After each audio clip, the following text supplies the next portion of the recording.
ঈদের ছুটিতে প্রেক্ষাগৃহমুখী দর্শকদের আগ্রহে নতুন প্রাণ পেয়েছে বড় পর্দা, আর সেই ঢেউয়ের সামনের সারিতে জায়গা করে নিয়েছে বনলতা এক্সপ্রেস। মুক্তির পর থেকেই সিনেমাটি নিয়ে আলোচনা যেমন বেড়েছে, তেমনি দর্শক উপস্থিতিও দেখা গেছে চোখে পড়ার মতো। প্রযোজনা প্রতিষ্ঠান সূত্রে জানা গেছে, মাত্র 4 দিনে সিনেমাটি 1 কোটিরও বেশি টাকার টিকিট বিক্রি করে ফেলেছে।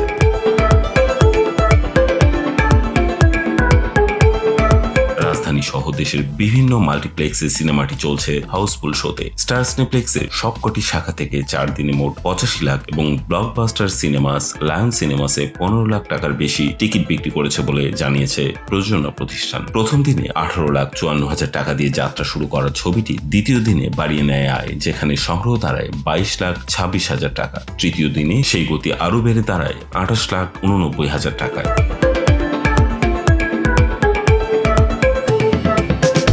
বিশেষ করে পরিবার ও তরুণ দর্শকদের মধ্যে সিনেমাটি নিয়ে আগ্রহ বেশ লক্ষ্য করা যাচ্ছে। গল্পের ভিন্নধর্মী উপস্থাপন ও শক্তিশালী অভিনয়, এই দুইয়ের মিশেলে সিনেমাটি দ্রুতই মুখে মুখে ছড়িয়ে পড়েছে। শুধু শহরেই নয়, অন্যান্য স্থানেও ছবিটি নিয়ে ইতিবাচক আলোচনা ছড়িয়ে পড়েছে। বক্স অফিসেও এর ইতিবাচক প্রভাব স্পষ্ট। মুক্তির প্রথম কয়েকদিনের মধ্যে সিনেমাটি উল্লেখযোগ্য আয় করেছে, যা সাম্প্রতিক সময়ের দেশের সিনেমার বাজারের জন্য আশাব্যঞ্জক ইঙ্গিত হিসেবে দেখা যাচ্ছে। প্রতিদিনের আয় বাড়ার ধারাবাহিকতা প্রমাণ করে দর্শকদের আগ্রহ এখনো ঊর্ধ্বমুখী। নির্মাতা তানিম নূরের এই কাজটি মূলত একটি ট্রেন ভিত্তিক গল্পকে কেন্দ্র করে নির্মিত, যেখানে যাত্রীদের ব্যক্তিগত গল্প, অনুভূতি ও সম্পর্কের নানা দিক উঠে এসেছে।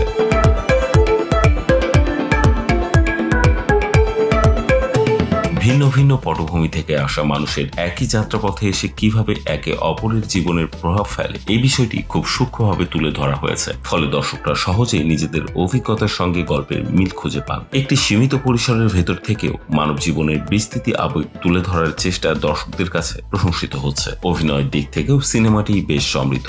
অভিজ্ঞ ও জনপ্রিয় অভিনয় শিল্পীদের পাশাপাশি নতুন প্রজন্মের তারকারাও নিজেদের সেরাটা দেওয়ার চেষ্টা করেছে। প্রত্যেক চরিত্রই গল্পে গুরুত্বপূর্ণ ভূমিকা রাখে এবং সেই অনুযায়ী তাদের উপস্থিতিও দর্শকদের মনে দাগ কেটেছে। সব মিলিয়ে বনলতা এক্সপ্রেস ঈদের আনন্দে দর্শকদের জন্য হয়ে উঠেছে এক ভিন্ন ধর্মী অভিজ্ঞতা, যা প্রেক্ষাগৃহে গিয়ে উপভোগ করার মতো।